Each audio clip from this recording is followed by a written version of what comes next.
Hello and welcome, everyone. I am here with Max, and today we are planning to discuss how humans can become irreplaceable in the age of AI. To help us with this discussion, we have invited our producer Nasia to join us. Become irreplaceable is such a weird phrase. Well, Max, it does sound like a social hook, written by someone who's never had payroll responsibility. The phrase is bad. The underlying point is not. People are worried that AI will replace them because many jobs were designed for repetitive tasks. That part is real. Yes, but then people hear that and go, brilliant, I'll become a prompt goblin. There are already thousands of those, and understanding prompting is helpful, but it doesn't solve the situation. Exactly. Whole economy of people selling secret prompt frameworks, like they found fire. Prompting matters. It just isn't where durable value sits. If your edge is knowing how to phrase a request slightly better than the next person, that edge has an expiry date on it. Thank you. Finally. Because half the market is acting like typing politely into a text box is a profession. Also, inside companies, nobody actually pays for good prompts.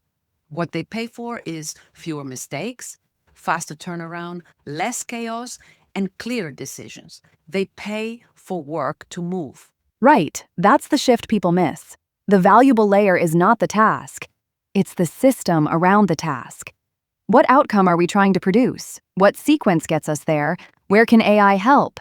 Where does human review matter? Where does risk sit if the machine gets it wrong? Which is much less sexy than 10 prompts to save your career. So let's say someone's a copywriter, analyst, project manager, whatever. They're scared. Fair enough. What actually makes them safer? Safer is the wrong word. I would think more useful, more central.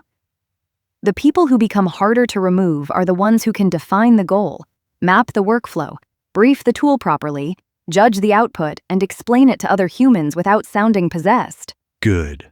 Human exorcist for AI nonsense. That last part matters more than people think. I've seen teams reject perfectly workable tools because the person introducing it made everyone feel uncomfortable, usually resulting in leadership saying the company is resistant to innovation, which is a very elegant way of saying, we rolled this out badly. Exactly. Adoption is social before it is technical. There it is. The sentence every AI bro should have tattooed on his forehead. Lower forehead, so it's visible on Zoom. So this whole learn tools and you'll be safe thing is basically rubbish. It's incomplete. Tools are table stakes. If you know nothing, you're stuck. If all you know is tools, you're also stuck, just slightly later. By the way, I've seen that in client work. Someone becomes the AI person because they know the latest apps. A few months later, half of those apps are gone, renamed, acquired, broken, or suddenly charging $49 a month to export a PDF. Or even worse, they were never fully adopted by the team because they prefer a different tool. A stable foundation. The stronger position is workflow intelligence. Can you take messy work and make it legible? Can you separate signal from theater? Can you tell which step can be automated and which step needs judgment because one bad output damages trust? Trust is the bit everyone skips because it's boring until legal appears. Well, yes, or a customer or your boss. People love speed, right up until speed creates a problem with their name on it. Accountability is something that many avoid, especially when they are unsure. This is why AI can do your whole job is usually nonsense. It can do chunks, sometimes big chunks. But a lot of jobs are really bundles of tiny decisions, context, timing, politics, and cleanup. Yes, and cleanup is always underpriced in these conversations. People compare human work to AI output as if the output arrives in perfect form. It doesn't. Somebody still has to know if it's wrong, vague, off-brand, legally risky, strategically pointless, or likely to annoy a customer. Yes, and in my experience, that person is usually the same one who was already overloaded before the shiny tool arrived. Amazing. We save time by creating a second job called checking what the robot did. Sometimes, yes, if the workflow is badly designed. There's your slogan.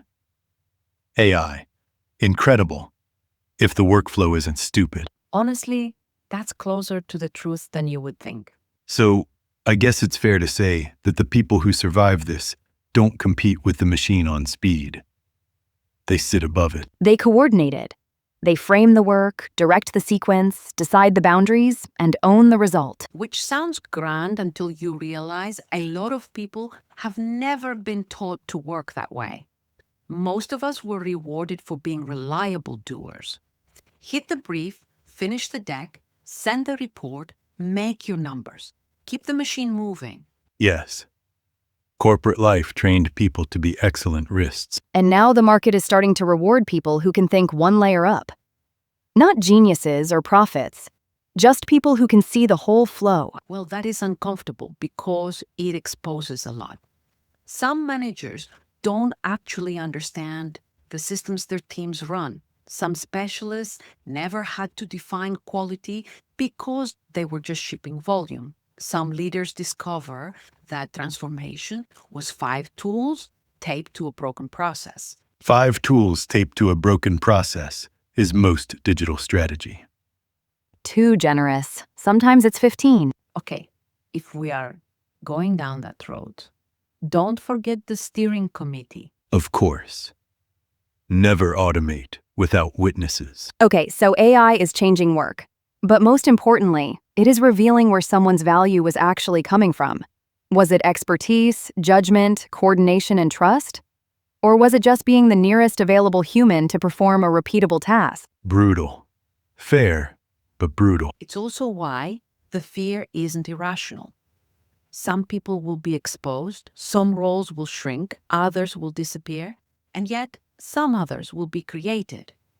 Careers were built on being good at things that are becoming cheap or freely available. There. Say that louder. Cheap. That's the word people hate. Because once a capability becomes cheap, status built on that capability gets unstable. Which is why so many people are clinging to tool knowledge like it's identity. It isn't. It's temporary literacy. So if someone wants to stop being replaceable, what should they actually do this week? Not in some fantasy personal brand way. Pick one recurring workflow you touch often. Not 10. 1. Map the steps. Define the outcome in plain English. Mark where AI can draft, sort, summarize, or retrieve. Mark where a human must review. Then write a proper brief for the AI like you would for a competent new hire. And then the crucial part is to watch where it breaks in real life. Because I can assure you it will. The handoff will be fuzzy, the data will be messy, someone will ignore the process, the output will be weirdly confident, and a stakeholder will ask for something they forgot to mention up front. That's the actual lesson. So the value is not, I used AI. The value is, I made the work less stupid. Yes, that's the job now in a lot of places. Great.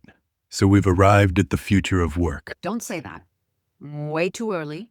Fine. We've arrived at the present of work, which is worse dressed and more confused. And on that note, time to wrap up. Till next time. Stay connected.